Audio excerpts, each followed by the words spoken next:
Bienvenue à tous donc dans ce 7e épisode du Salon de thé qui va être cette fois-ci dédié à la montée du charlatanisme en temps de crise sanitaire. On va parler pseudosciences, on va parler de gourous, on va parler de tisanes détox et de jus miraculeux qui boostent le système immunitaire. On va aussi parler de la façon dont les scientifiques peuvent parfois véhiculer une information qui n'a pas été assez vérifiée, en particulier encore une fois en temps de crise sanitaire. Ce que je voudrais mettre au point dès le début de ce live, c'est que j'aimerais qu'on crée un espace bienveillant. C'est important que toutes les personnes puissent entendre ce que nous avons à dire, en particulier les personnes qui sont face à plusieurs propositions en termes de pratiques médicales et qui n'ont pas encore fait leur choix. Donc si on peut créer un espace qui est safe, où on peut avoir une discussion ouverte, pour que le plus grand nombre puisse être informé et protégé, puisque c'est aussi le but de cette discussion, pour que tout le monde puisse tirer profit de ce débat sans se sentir jugé, ce serait super. Ce que je te propose, Cyril, c'est qu'on va un peu enfoncer des portes ouvertes. Tu sais quoi, en fait, on va commencer par ta présentation. Voilà, je suis déjà en train de sauter dans mes notes. Ça peut être déjà pas mal de dire petit peu qui tu es, ce que tu fais. Est-ce que tu veux nous présenter déjà ta chaîne ?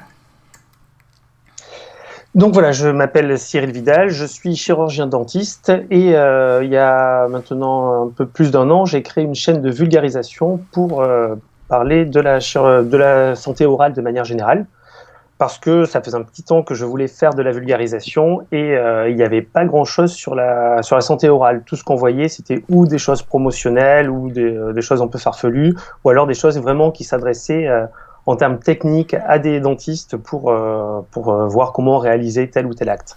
Donc je me suis décidé à lancer cette chaîne de vulgarisation qui a maintenant un peu plus d'un an, qui au fur et à mesure part un petit peu du dentaire pour parler de santé publique, parce que c'est mon autre dada, et c'est quelque chose qui m'intéresse et dans lequel j'ai une formation. Et on essaie de développer un petit peu plus, étant donné que c'est une activité annexe à mon activité professionnelle, le nombre de vidéos n'est pas très dense, mais on va essayer d'améliorer ça au fur et à mesure, aussi bien dans la qualité que dans le rythme. Je dis on, mais en fait je fais ça tout seul. En tout cas, elles sont très intéressantes. Ce que je vous propose, c'est de découvrir un extrait. Merci. Et on revient vers vous dans 40 secondes. Pourquoi Bluetooth ? Parce que Harald Ier avait une dent bleue, mais pas que.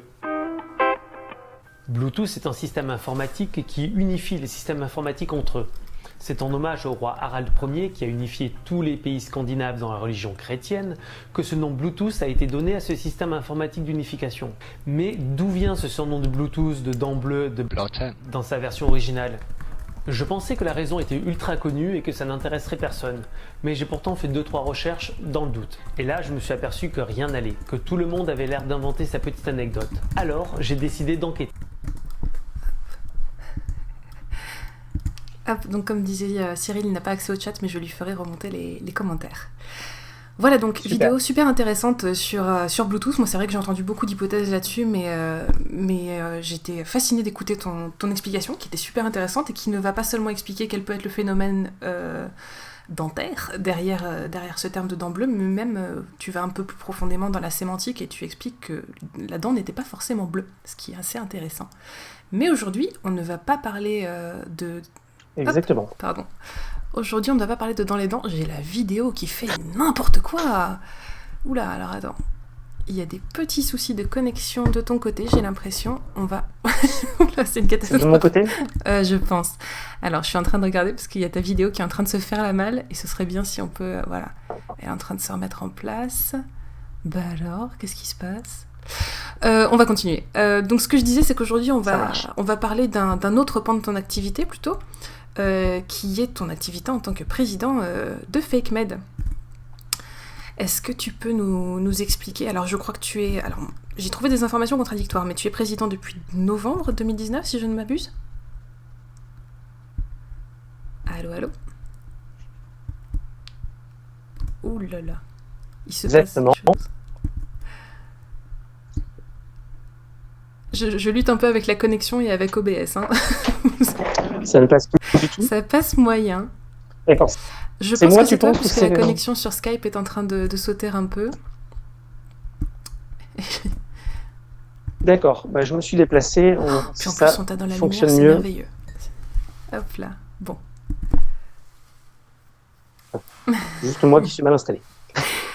Euh, Donc voilà, j'ai pris le relais de FakeMed, la présidence en 2019.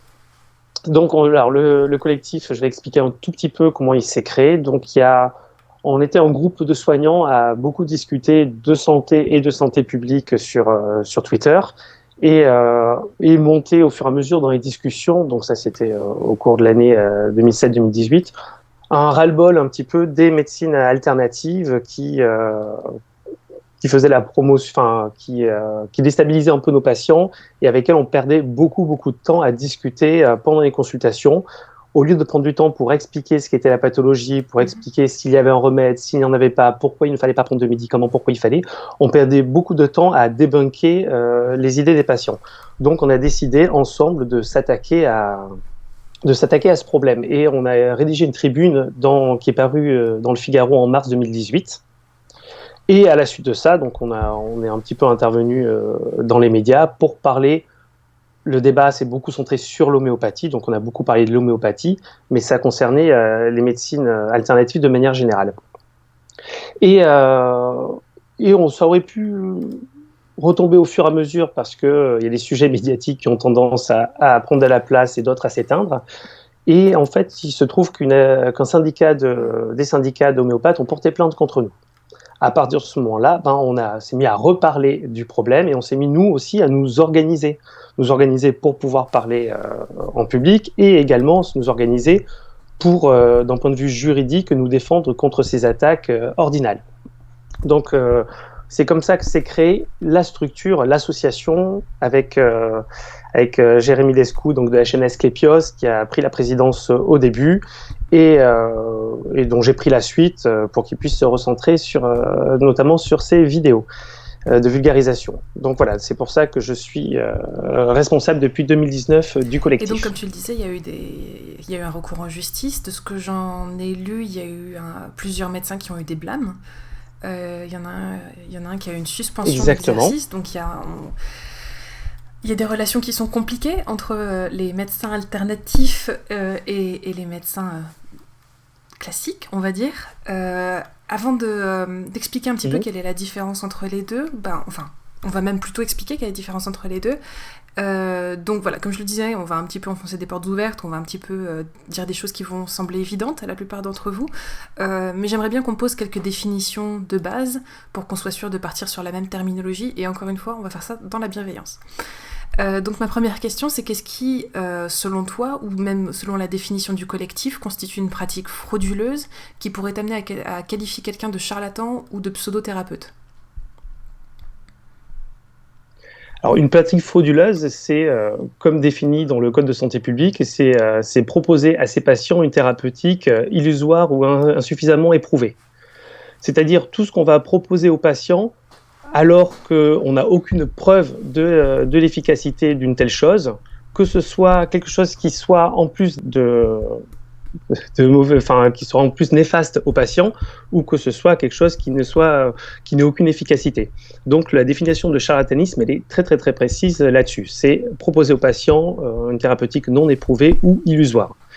Après, cette manière de proposer ça aux patients, elle peut être faite de deux manières. C'est-à-dire, elle peut être faite de manière volontairement trompeuse. C'est ce qu'on va retrouver quand on va proposer une thérapeutique où on sait très bien pertinemment que ça ne fonctionne pas, mais on va chercher à le vendre aux patients. Et parfois, c'est fait de bonne foi, c'est-à-dire qu'on est persuadé que ça fonctionne, ou parce qu'on n'a pas remis à jour ses références scientifiques, ou alors parce qu'on n'a pas la preuve, mais on est persuadé au fond de soi, humainement, que ça fonctionne. Il y a quelqu'un il y a Baptose, je vais pas prononcer ce nom à chaque fois, qui dit que ça doit être un petit peu, Johan disait les médicaments, les fake med ont la cote en ce moment, et Baptose disait ça doit être un petit peu à cause du manque de confiance en l'État qui se répercute sur les institutions médicales. Mais il n'y a pas que ces mécanismes, de ce qu'on en sait. Non, il n'y a pas du tout ça. Il y a aussi, on est dans une société où il y a une défiance vis-à-vis du monde sanitaire et vis-à-vis du monde politique.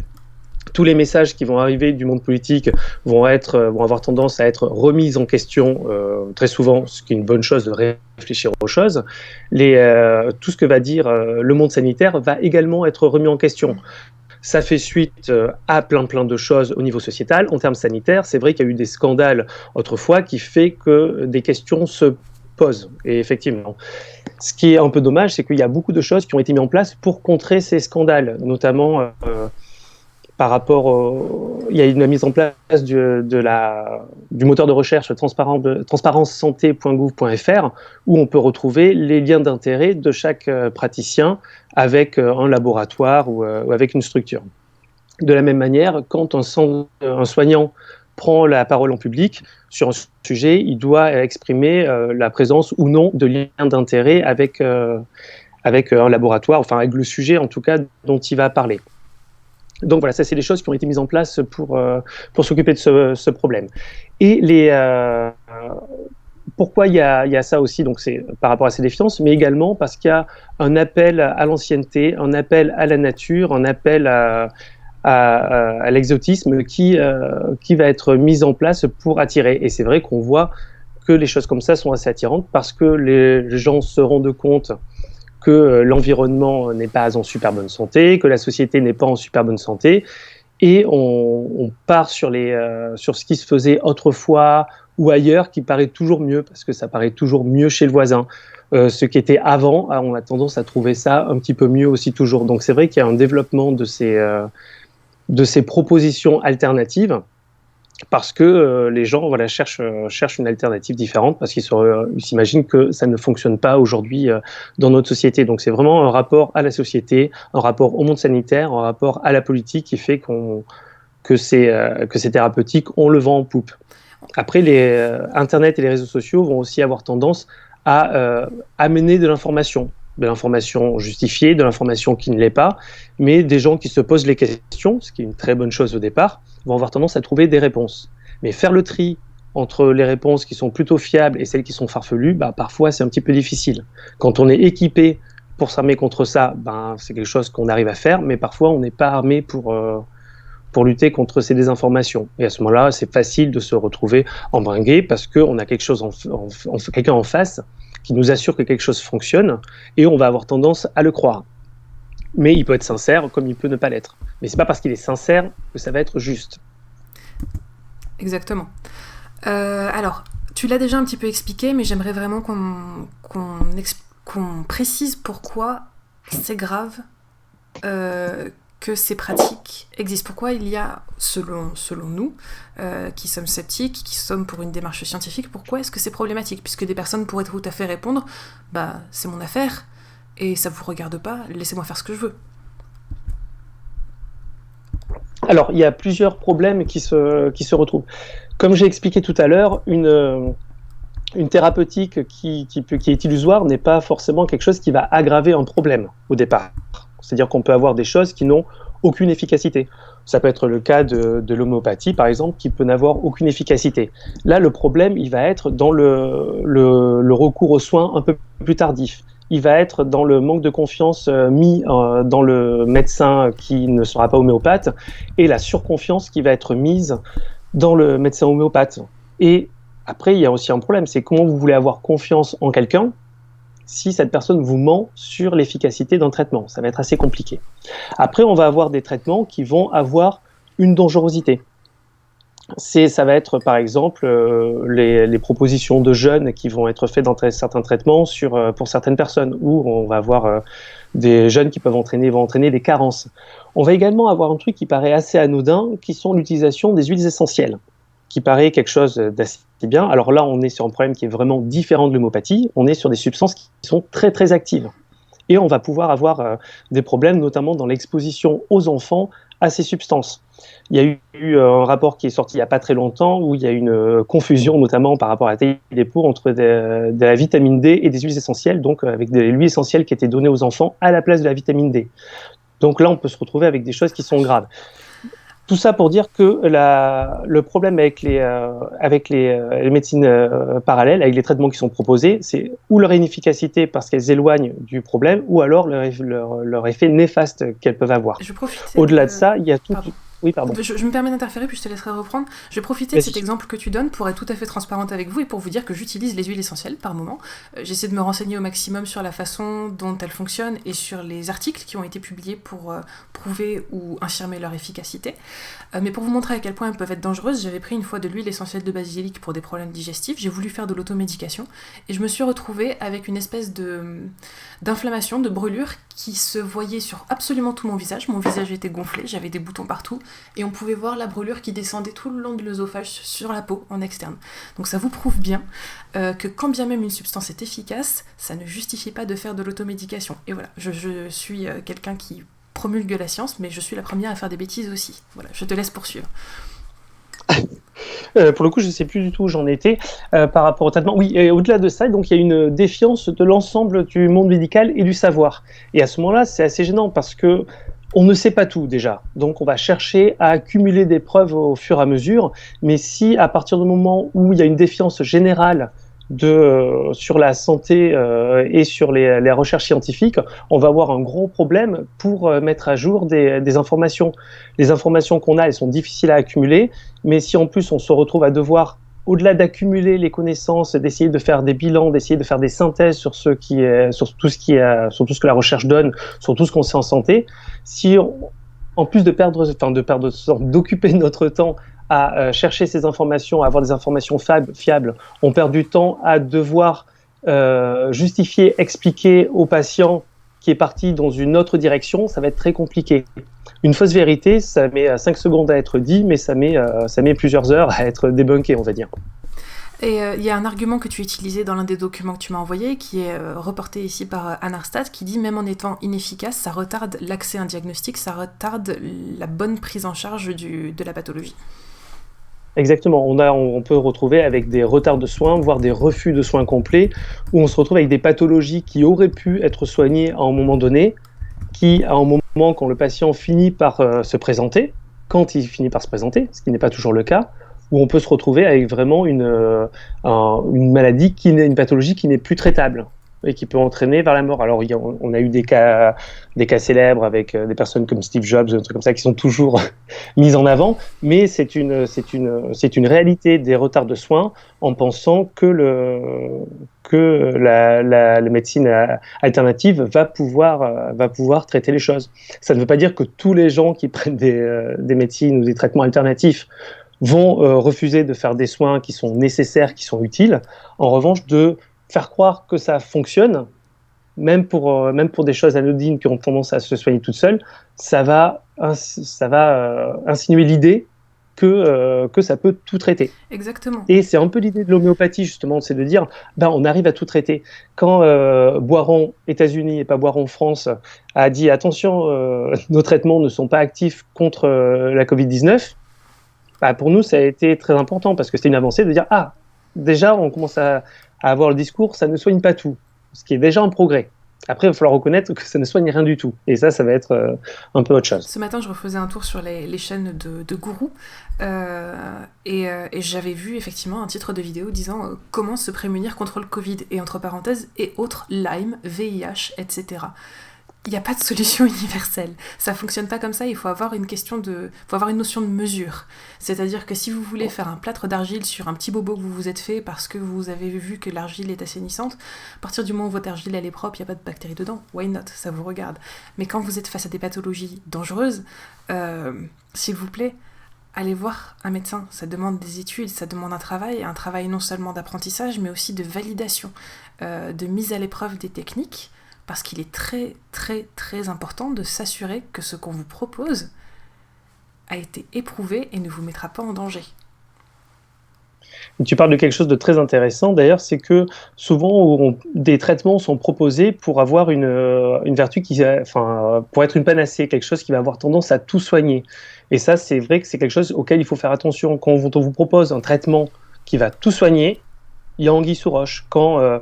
Quand une personne vous propose, quoi qu'il arrive, de prendre le crudivorisme, de faire des jeûnes et de prendre des bains, il y a un problème quand c'est pour soigner absolument tout. De la même manière, quand il y a des traitements comme ça qui sont proposés. Il y a un chercheur béninois qui avait trouvé un traitement à base de plantes pour traiter le VIH. dès qu'il y a épidémie de Covid-19, on l'a vu revenir en Afrique, on n'en parle pas en France, mais on l'a vu revenir sur le devant de la scène pour dire « Ah, mais c'est aussi efficace contre la Covid ». Et on va se retrouver avec plein de traitements qui sont efficaces pour absolument tout. Et là, c'est un gros signal d'alerte qui doit s'allumer partout en disant « Ah non, ça ne peut pas tout soigner. Il n'y a rien qui, malheureusement, on n'a aucun produit qui soigne tout. » Tant mieux, parce que déjà, de toute façon, le corps a tendance à quand même se soigner pas mal tout seul et à guérir sur beaucoup de choses tout seul, sans aide extérieure, à partir du moment où on lui laisse le temps de pouvoir guérir. Donc tout n'a pas besoin d'être traité, et ça c'est un point assez important. Mais au-delà de ça, il n'y a aucun traitement. Les pathologies, elles ont des causes diverses. Donc vous ne pouvez pas tout guérir avec la même chose. Donc ça c'est vraiment un point important. Quelqu'un qui propose le même traitement pour tout, non, ça ne va pas. Et tu disais... Même si le traitement peut être efficace sur un point ou pas, mais ça ne va pas sur l'ensemble forcément. Tu dis quelque chose d'intéressant et je pense que ça vaut le coup de le souligner pour les personnes qui nous suivent aujourd'hui. Tout n'a pas besoin d'être soigné avec des médicaments. Au contraire, ça cause des drames écologiques aujourd'hui avec des médicaments qui passent dans les eaux usées mais qui renforcent aussi la résistance de certaines bactéries, qui créent des super bactéries qui aujourd'hui sont résistantes à beaucoup de choses. Donc ça demande de la modération tout ça. Dans les deux cas, quand on est recours aux médecines alternatives ou aux médecines qui ont été éprouvées scientifiquement, la modération est quelque chose de super important et la capacité de faire preuve d'esprit critique. Quand on a attaqué, dans notre tribune, quand on s'est attaqué aux médecines alternatives, aux pseudothérapies, aux pratiques de soins non conventionnels, pour nous, ça ne s'arrête pas là. C'est qu'on voulait qu'on ne puisse pas proposer de traitements illusoires. Proposer des antibiotiques à un enfant qui n'en a pas besoin parce qu'il a un problème viral, par exemple, pour nous, c'est un non-sens. Quand on a un rhume où les patients demandent des antibiotiques, c'est très, très, très compliqué de dire là, vous n'en avez pas besoin. Ouais. Dans ma pratique, les recommandations ont beaucoup changé, notamment dans la pratique dentaire, les recommandations ont beaucoup changé sur les prescriptions d'antibiotiques. Et on a des patients qui parfois ne comprennent pas qu'il n'y ait pas besoin d'antibiotiques. Donc c'est un débat à avoir, mais on n'est pas là pour défendre ou non les médicaments. Et c'est ce qu'on nous a beaucoup critiqué là-dessus quand on a critiqué l'homéopathie en disant vous vous soutenez les laboratoires. En fait, on s'est un peu attaqué au laboratoire Baron qui reste un laboratoire pharmaceutique comme tout un autre, avec le même fonctionnement à peu près, si ce n'est que le pôle recherche et développement est très très très peu développé. Mais nous, on n'est pas là pour défendre des laboratoires, on est là pour diminuer aussi les prescriptions quand elles sont inutiles. Un sujet pour nous qui est assez important, c'est les déprescriptions chez les personnes âgées, par exemple, qui sont beaucoup trop médiquées. Mais pour nous, l'homéopathie, c'est aussi donner un médicament.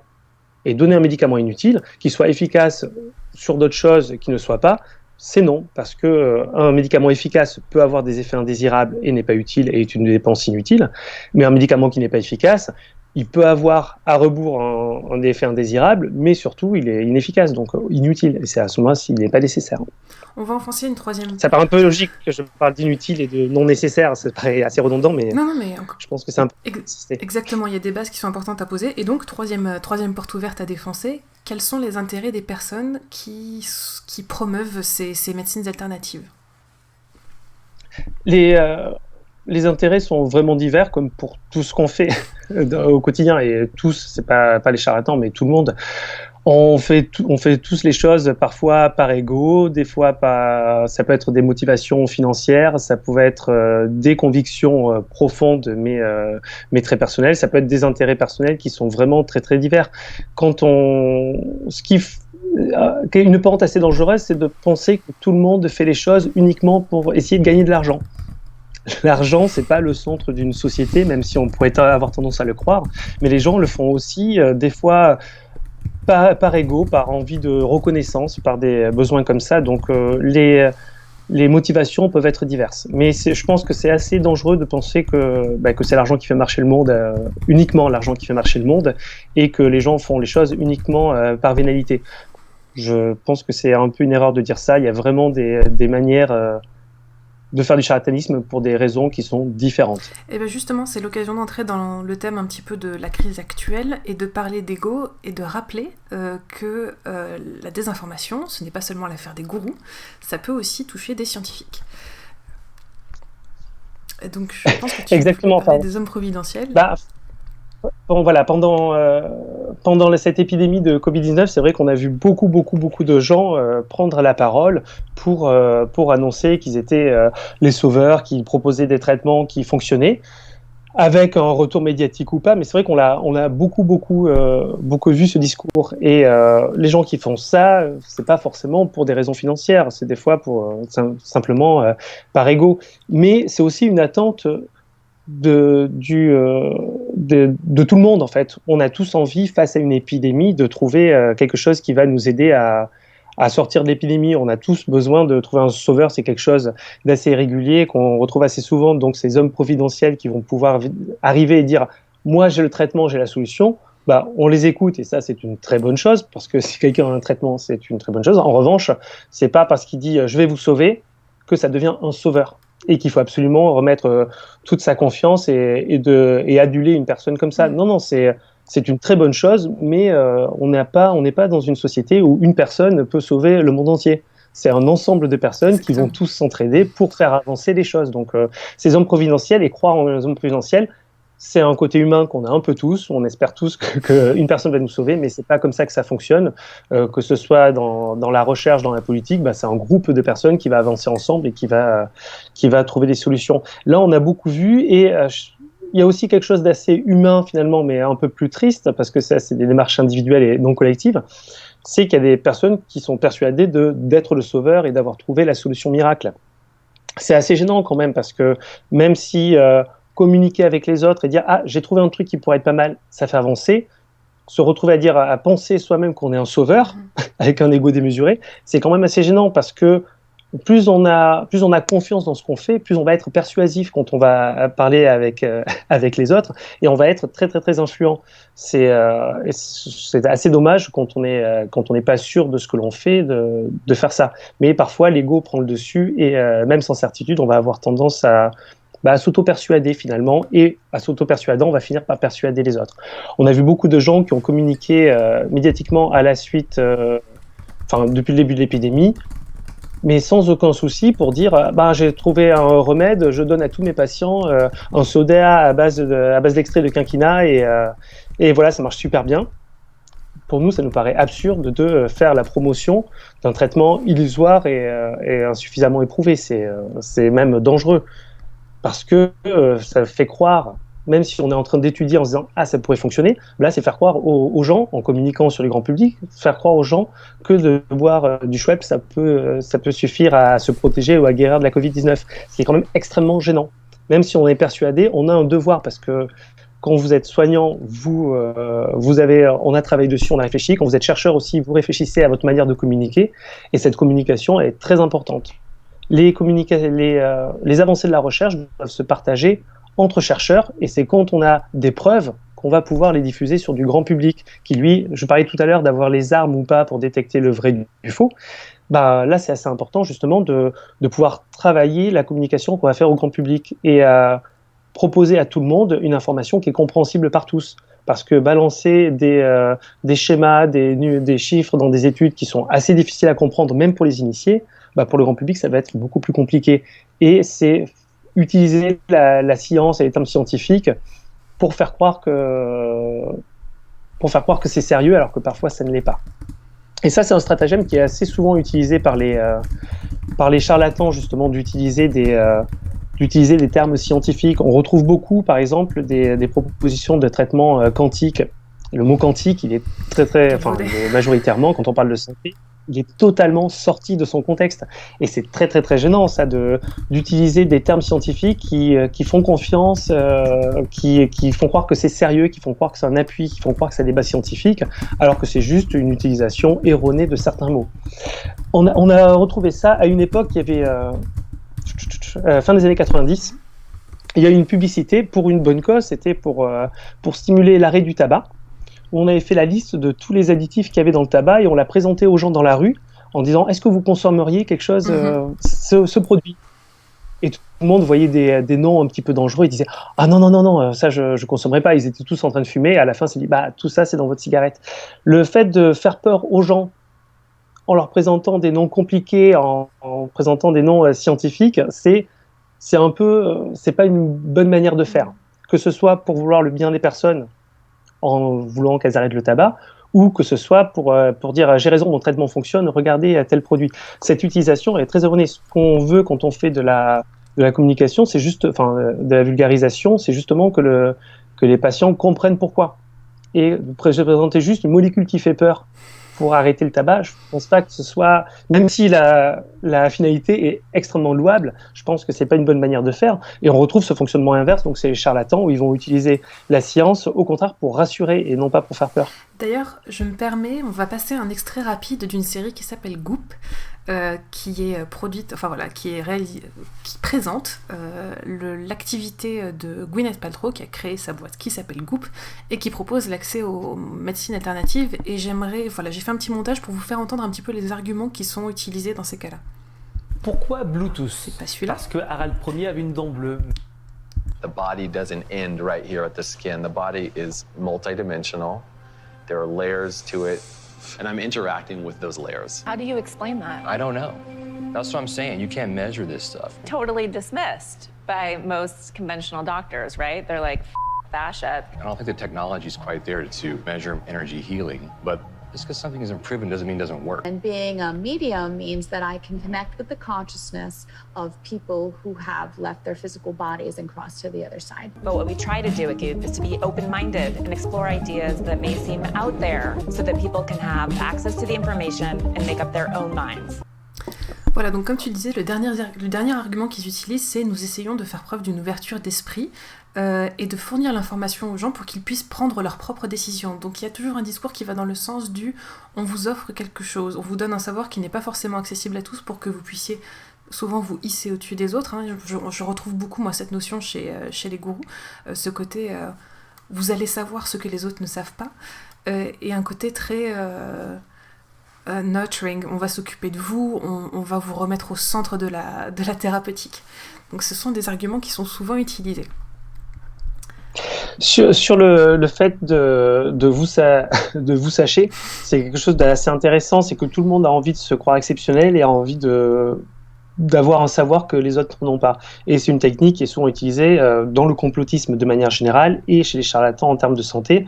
C'est de dire « Ah, mais nous, on le sait, regardez, on n'a accès à aucune info, mais nous, on a réussi à la récupérer. » Alors déjà, il y a toujours un truc douteux dans le fait « Ah, c'est impossible d'y avoir accès, mais on y a accès et on vous le partage et vous arrivez à avoir l'info sans problème. » Mais en plus, c'est un peu faire croire que les gens sont initiés, faire croire que les gens font partie du groupe et il y a ce besoin d'adhésion à un groupe tout le temps. Adhérer à tout un groupe qu'est la société, c'est un peu plus compliqué. Arriver à un groupe où vous partagez une connaissance que vous pensez commune et que vous pensez vraie et qui finit, à force de tourner en rond, par être vraie, c'est quelque chose qui est effectivement fortement utilisé par les charlatans. L'ouverture d'esprit, on se doit de tous l'avoir. Cette ouverture d'esprit elle est très importante parce que c'est ce qui va nous permettre de, parfois, en santé par exemple, reprendre un traitement ou une thérapeutique qui avait été abandonné, pas mettre une croix dessus, et éventuellement revenir dessus sur des traitements anciens. Parfois avoir l'ouverture d'esprit de ne pas se dire la santé va guérir, et il y a un sujet qui est très très très important qui me tient à cœur, j'en profite pour en parler là, c'est que c'est très important pour les soignants de dire je ne sais pas. C'est pas facile à dire. Pour le patient, c'est pas facile à entendre parce que tout le monde cherche un sauveur, je l'ai déjà dit. Mais il y a des fois, il faut savoir dire on ne sait pas. On ne sait pas encore. On a essayé de beaucoup... on l'a vu un petit peu pendant l'épidémie. Il y a des praticiens qui arrivaient à dire je ne sais pas. Des chercheurs qui arrivaient à dire là, on ne sait pas. La saisonnalité du SARS-CoV-2, on la connaît pas encore. Et c'est quelque chose de très, très, très important. Souvent, les charlatans vont avoir tendance à avoir réponse à tout. Ce qui est extrêmement rassurant quand on est un patient d'avoir un praticien qui nous dit je sais ce que vous avez. Ah, enfin, je suis dans une errance thérapeutique depuis très très très longtemps. Oui, mais il y a des fois où malheureusement, c'est heureusement assez rare, mais il y a des fois où on ne sait pas. Et il faut que nous, en tant que soignants, on soit prêts à le dire. Et il faut que nous, tous, en tant que patients, on soit prêts à l'entendre aussi. Et des fois, c'est pas parce qu'on sait le dire qu'on est prêt à l'entendre aussi.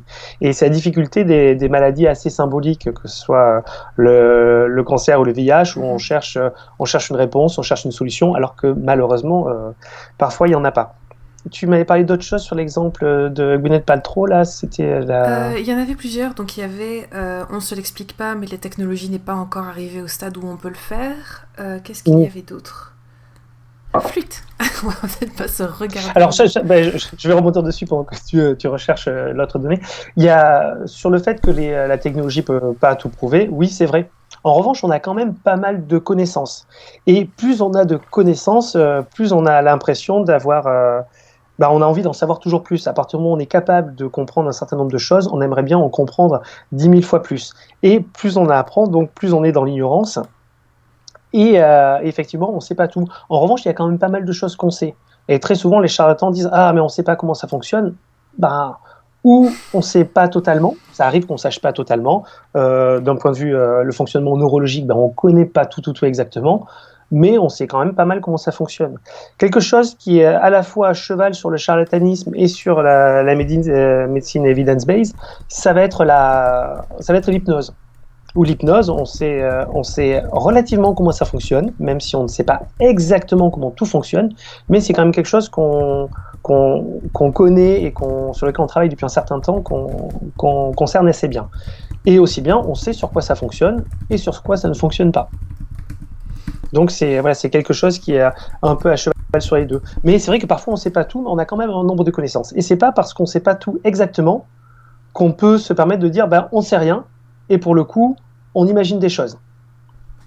Et ça peut être un petit peu dangereux parce que tout savoir à chaque fois, on le sait rarement. Mais en revanche, c'est pas parce qu'on ne sait pas tout qu'il faut forcément rejeter le fait. Et c'est pas parce qu'on ne sait pas une chose sur un point qu'il faut partir obligatoirement dans l'exact opposé.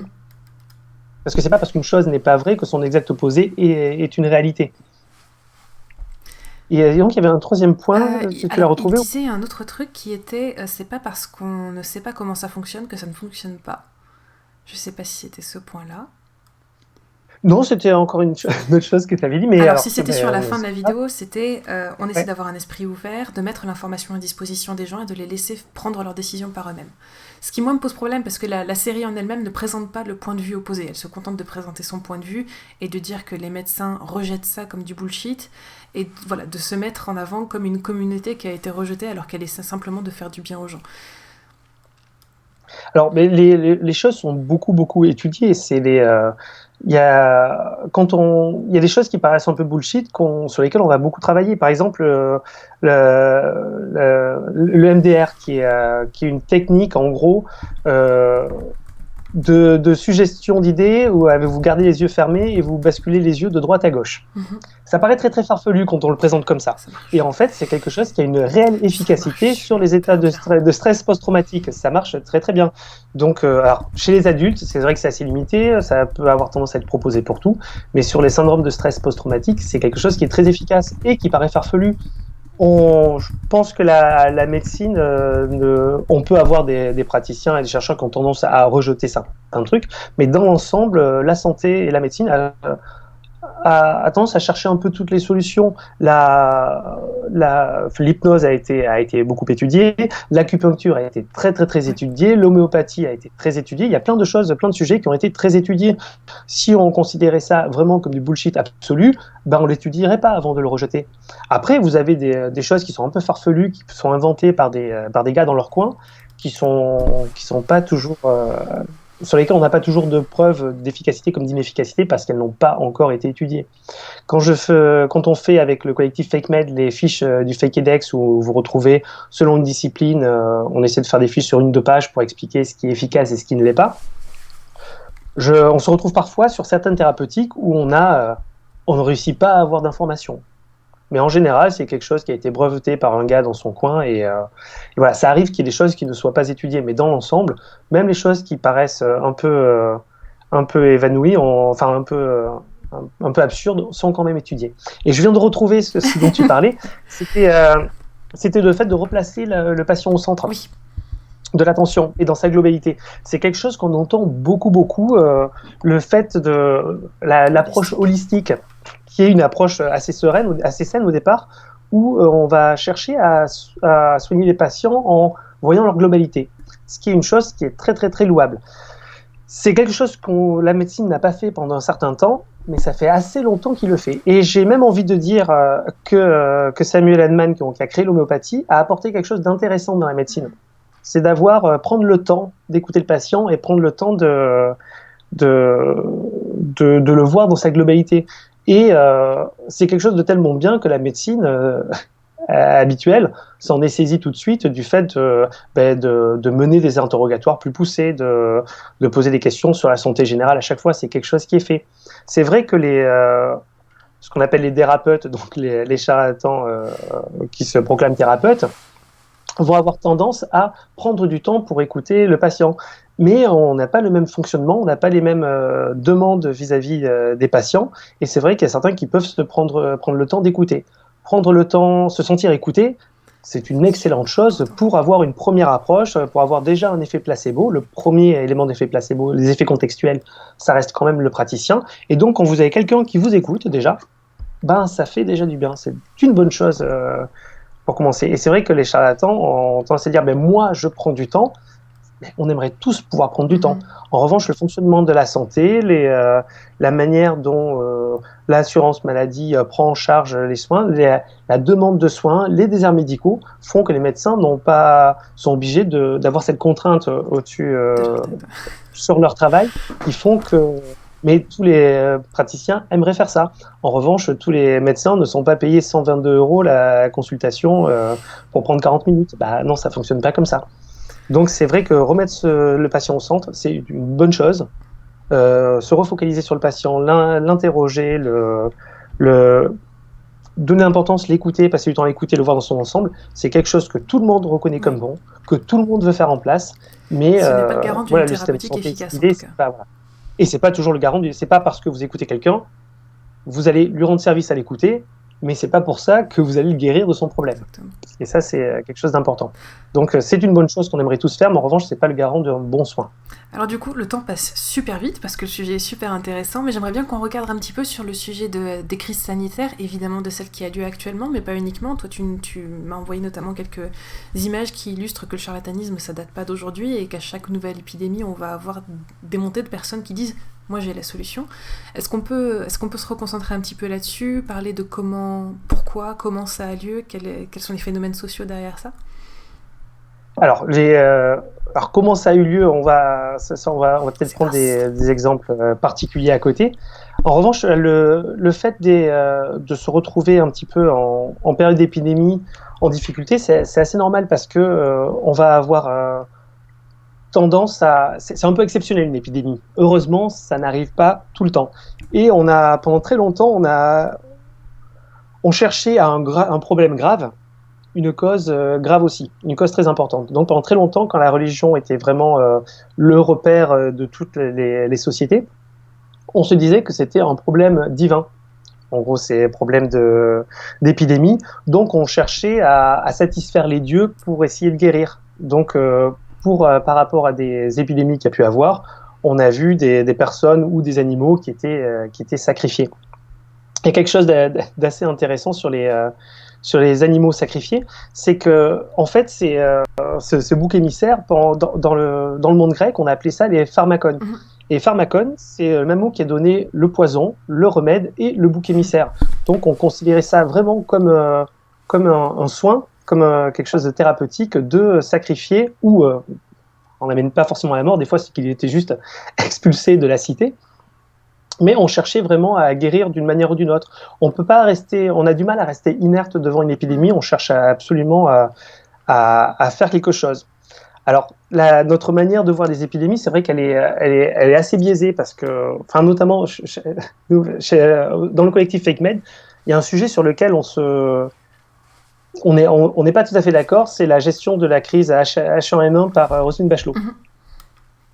Parce qu'il y en a certains qui disent elle a été très très bien gérée parce que on n'a pas eu de problème et que s'il y avait eu des problèmes, on aurait pu le prendre en charge. Et d'autres qui ont dit c'est mal géré parce que la preuve, il a fait plein de trucs dont on n'a pas eu besoin. Donc le problème de l'épidémie, c'est que justement comme c'est rare, on n'a pas les informations régulièrement et analyser le fonctionnement d'un médicament, c'est quelque chose qui est assez simple. En revanche, analyser notre réaction par rapport aux épidémies, il faut que le problème se répète régulièrement pour qu'on puisse vraiment l'analyser et voir ce qu'il y a. Là, pendant la Covid-19, on apprend au jour le jour ce qu'il y a. Quoi qu'il arrive, à chaque fois qu'on va avoir une épidémie, on va avoir des gens qui vont proposer. Alors des fois, ça va être l'Église qui va proposer des solutions à base de prières ou de choses comme ça qui sont assez entendues. Sur les trucs farfelus, la prière a été très, très, très, très, très étudiée. La prière n'est pas efficace sur les pathologies, mais on parlait tout à l'heure des trucs farfelus qui, pour le coup, on ne savait pas. Si, par exemple, la prière, ça a été étudié. Ça fait du bien aux gens, mais ça ne guérit pas les pathologies. Dans l'histoire, on retrouve, j'ai replongé un petit peu parce que c'est pas mon domaine spécifiquement l'histoire, mais c'est vrai qu'il y a eu pas mal de traitements qui ont été proposés pendant la grippe espagnole. Il y avait des choses qui avaient du succès, c'était la fluatine et la tonitrine, qui était un mélange d'herbes par exemple, mais qui pour le coup à chaque fois on retrouve le même principe où c'est proposé pour quasiment tout. Vous n'arrivez pas à dormir, vous voulez faire revenir votre femme, et le même traitement va fonctionner. C'est quelque chose qu'on retrouve assez souvent. Et voilà, il y a toujours des élixirs. Je regardais. Au Canada, par exemple, il y avait des sirops à base de goudron et d'huile de foie de morue. Donc en plus, ce qu'on va trouver qui va soigner, ça va être ce qu'on a à disposition. C'est-à-dire, on a de la chance, on a reçu la maladie, mais on a juste à côté de nous, comme par hasard, tout ce qui va nous permettre de nous guérir, ce qui est quand même assez intéressant. Et il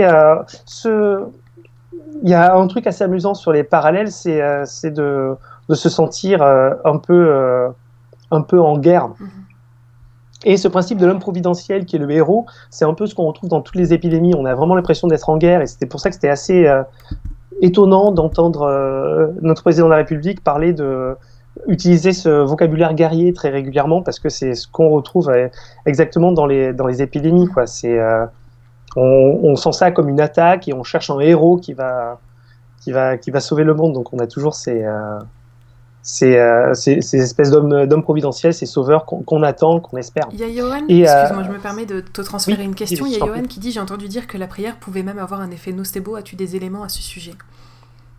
J'ai retrouvé des trucs comme quoi ça n'avait pas d'efficacité au-delà de l'effet placebo, bien sûr, mais comme toute chose qui peut avoir un effet placebo, et la prière peut avoir un effet placebo, on a toujours le risque qu'il y ait un effet nocebo. Et ça, c'est pour tous les traitements qui, à partir du moment où ça peut avoir une efficacité qui est de l'ordre du placebo, on peut avoir les effets inverses, des effets indésirables qui s'approchent. Quand vous avez des traitements qui sont faits en double aveugle, c'est-à-dire un traitement qui est présenté, il y a plusieurs manières de faire du double aveugle, mais quand c'est présenté contre un placebo, vous pouvez avoir les patients qui vont se retrouver avec les effets indésirables décrits chez le médicament testé, alors qu'ils sont sous le placebo. Donc on retrouve ça tout le temps. Donc je n'ai pas étudié sur la prière en particulier, mais ça me paraît tout à fait logique et ça a du sens. Par rapport aux hommes providentiels, je suis désolée, j'arrête pas de t'interrompre. Il y a que Jacques qui demande, je reconnais Raoul, mais quelles sont les deux autres personnes sur la photo ? Alors, les deux autres personnes, la prononciation va être un peu compliquée parce qu'il y en a un, c'est un épidémiologiste suédois qui s'appelle Anders Tegnell, ou Tegnell, je parle pas du tout suédois, comme vous vous en doutez. Et l'autre, c'est un hématologue turc qui s'appelle Erkülment Ovali, où je sais pas si sur ta page YouTube, on pourra peut-être mettre des liens et je suis en train de chercher le nom pour les mettre dans le chat. Voilà. D'accord. Anders Tegnell, donc c'est un épidémiologiste qui est vraiment devenu une star en Suède,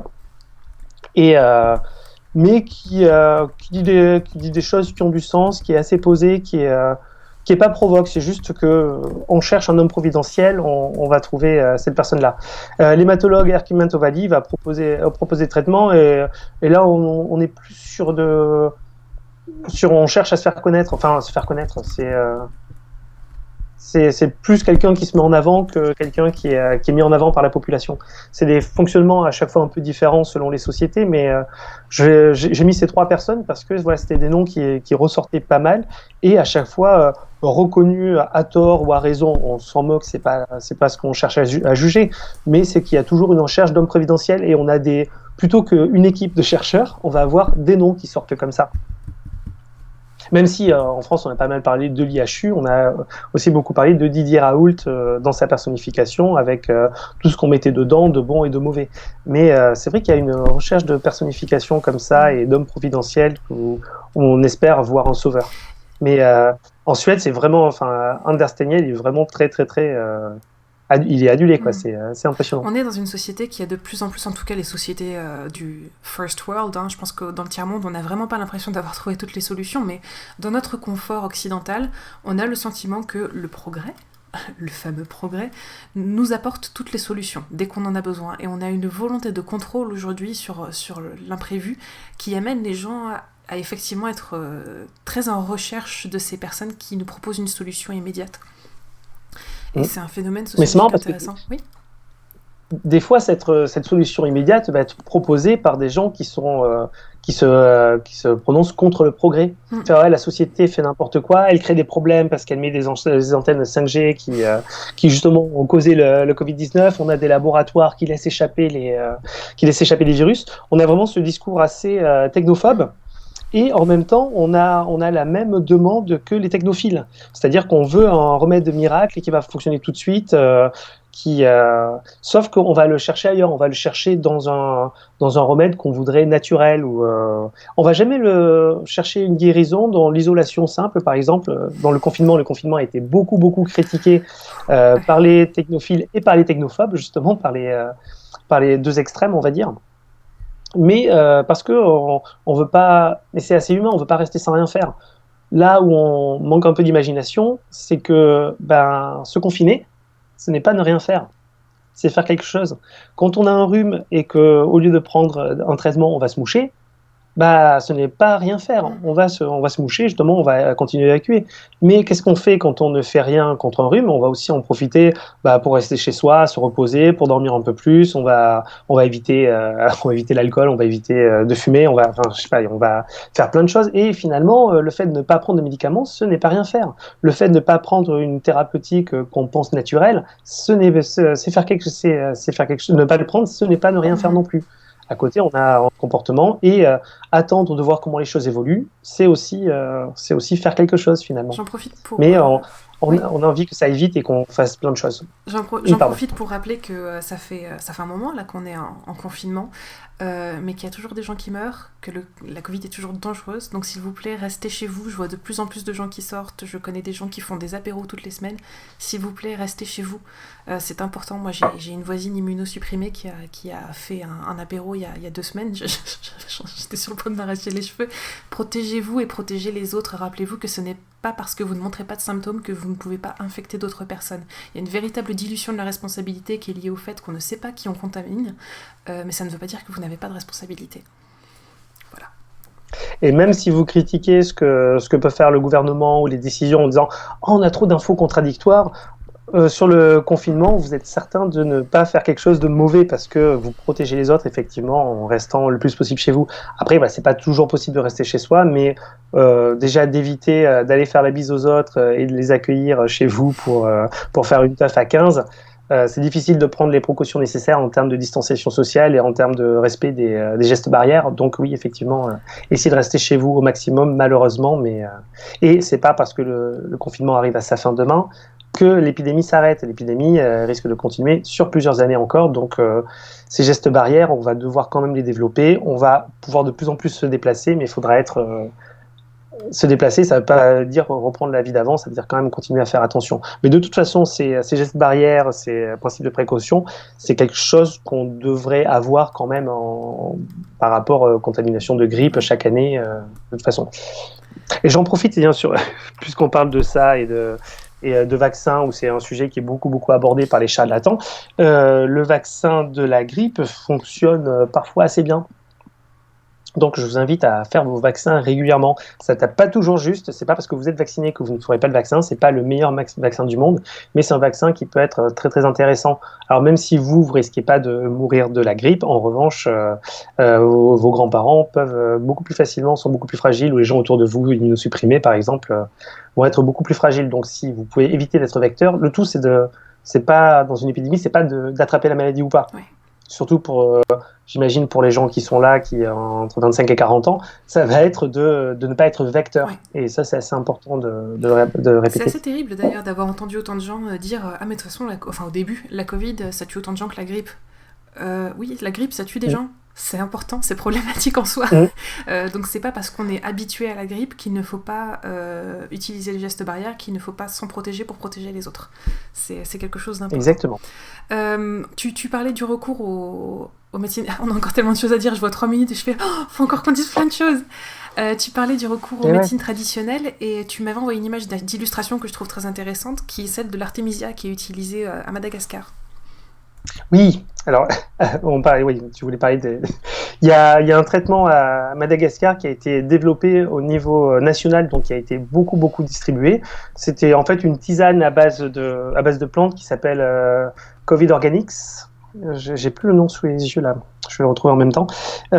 Qui a été donc très développé, mais il a tellement été développé que là, c'est vraiment une question des dirigeants qui ont fait cette décision dans leur coin. Ils étaient tellement satisfaits du traitement qu'ils le proposent beaucoup aux autres soignants, aux autres pays, pardon, et ils proposent de faire des envois dans toute l'Afrique pour le CVO, voilà, le Covid Organics, à base d'artémisia, de quinine et d'autres plantes.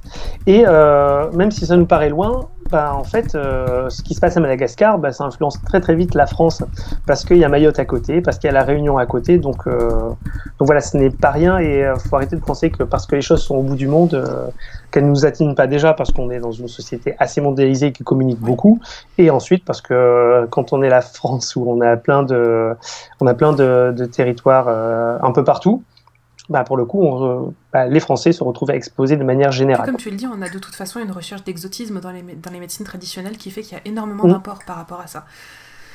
Et de marketing qui est fait. Et pour le coup, j'en profite. Là, je vous ai parlé tout à l'heure du traitement du Bénin qui avait été, par un chercheur béninois, donc qui avait été mis en place pour le VIH et qui a été développé aussi qui pour le coup a été proposé pour la Covid, s'appelle l'apivirine. C'est de la phytothérapie, simplement. D'accord.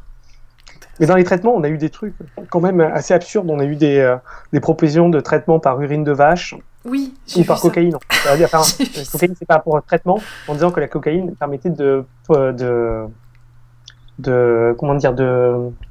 défendre vis-à-vis de la Covid-19, ce qui est quand même assez gênant. Après, on a eu des traitements, dans les propositions de traitement qu'il y a eu, on a eu des trucs comme le zinc, par exemple, qui était relativement... La réflexion était un peu moins grave, c'est-à-dire qu'on se dit, dans les carences de zinc, en général, on va avoir des dysgeusies, des anosmies, c'est-à-dire des déformations du goût et des pertes d'odorat. Et c'est vrai qu'on a ça aussi de carence de zinc, donc on s'est dit, on va complémenter les gens en zinc. Alors c'est très intéressant parce que je fais une cure de zinc depuis quelques mois, et j'ai quand même chopé la Covid, et je ne l'ai pas chopé qu'un peu. Donc vous voyez bien que...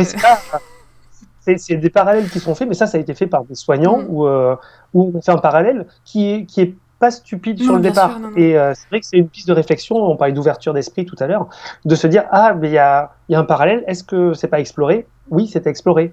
En revanche, de dire, moi je traite tous mes patients avec du zinc et vous devez faire pareil parce que ça guérit, là on est sur un fonctionnement qui n'est pas très bon. C'est pour ça qu'on a besoin d'éprouver les solutions que l'on présente.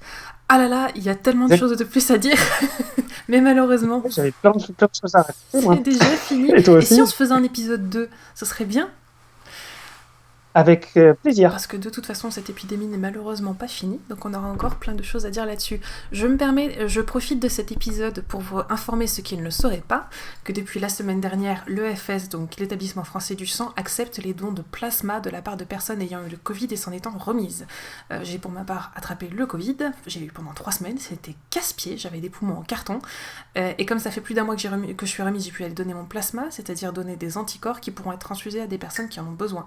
Donc si jamais vous n'êtes pas bélénophobe, si vous n'avez pas peur des aiguilles, et que vous avez un centre EFS près de chez vous, n'hésitez pas à les contacter, et ils vous donneront une adresse pour l'étude Plasma Covid qui procède à cette collecte. Voilà, ça me semblait important. Et j'en profite aussi, vous pouvez faire des dons de moelle. Donc, alors les dons de moelle, c'est assez particulier parce que on retrouve rarement quelqu'un qui est compatible avec vous, mais ça coûte pas grand-chose d'aller voir les EFS justement pour vous inscrire sur la liste des donneurs. Et si jamais un jour quelqu'un a besoin de vous, ce qui a peu de chances d'arriver, c'est comme gagner au loto, mais si jamais vous êtes compatible, vous pouvez sauver quelqu'un. Et ça, c'est très important. D'ailleurs, je crois qu'on peut même faire l'inscription en ligne. Moi, ça fait 10 ans que je suis inscrite. Et voilà, j'ai jamais été contactée, donc vous en faites pas, il y a très peu de chance. Alors, tu peux faire l'inscription en ligne, mais après, tu dois aller sur place parce qu'il y a des techniques de prélèvement qui sont particulières où un médecin doit voir si on peut voir si on peut le faire vraiment. D'accord, ok. Bon, super. Merci pour l'information. Merci beaucoup pour ton temps. C'était super intéressant. Les gens sont partants apparemment pour un épisode 2. Donc écoute, ça va avoir lieu, j'ai l'impression. Merci à tous pour votre participation fort active dans le chat aujourd'hui. Protégez-vous, protégez les autres. Est-ce que tu aurais un argument à donner aux personnes qui connaissent des proches qui seraient au griffe, c'est un terme qui n'est pas très neutre, mais d'un pseudo-scientifique qui les mettrait en danger? Quelle est la meilleure approche selon toi à adopter? C'est pas facile. Hein, mais... C'est très très très compliqué. Il faut déjà être prêt à prendre beaucoup de temps, à ne pas s'énerver, mais pas s'énerver contre la personne, à s'énerver contre quelqu'un d'autre, et éviter d'apporter des infos officielles, on va dire, parce que les infos officielles, même si elles ont du sens pour nous, elles n'ont pas forcément de sens vers les gens qui sont au griffe justement de gourous ou quoi, qui ont eu tendance à rejeter ça. Très souvent dans le charlatanisme, on va aussi avoir une assez forte influence, et dans certains cas assez sectaires, on va avoir un éloignement des familles et des amis. Donc, faut vraiment prendre ces problèmes en charge avant, en se disant c'est pas grave, il va sortir de ça. Non, faut essayer le plus tôt possible. Et c'est prendre du temps pour discuter, vraiment avancer au fur et à mesure et avancer en discussion, montrer qu'on est prêt à écouter et essayer de renvoyer au fur et à mesure vers les contradictions sans prendre les gens frontalement, parce que c'est des personnes qui sont en train de se méfier de tout. Et même votre discours pourra être mis de côté directement. Donc, faut prendre du temps et de la patience, et c'est très très très compliqué de déconstruire ce qui a été construit. C'est pour ça qu'on l'a mis en avant au début de l'épisode, et c'est pour ça que je le remets encore en avant. Un des meilleurs outils par rapport à ça, c'est la bienveillance. Que vous parlez à des climato-sceptiques ou à une personne qui est en train de suivre une thérapeutique qui ne lui convient pas et qui la met en danger, soyez bienveillants, c'est super important. Voilà. Et écoutez pour pouvoir bien répondre. Exactement. C'est quelque chose... Oh, je vais la garder celle-là. J'aime beaucoup. Écoutez pour pouvoir bien répondre. C'est cadeau. Merci à tous et excellent week-end puisqu'on est vendredi. Wouh, comme si ça changeait quelque chose pour moi. Bon week-end pour à tout tous le monde, ça change. Et merci encore pour votre écoute. À bientôt.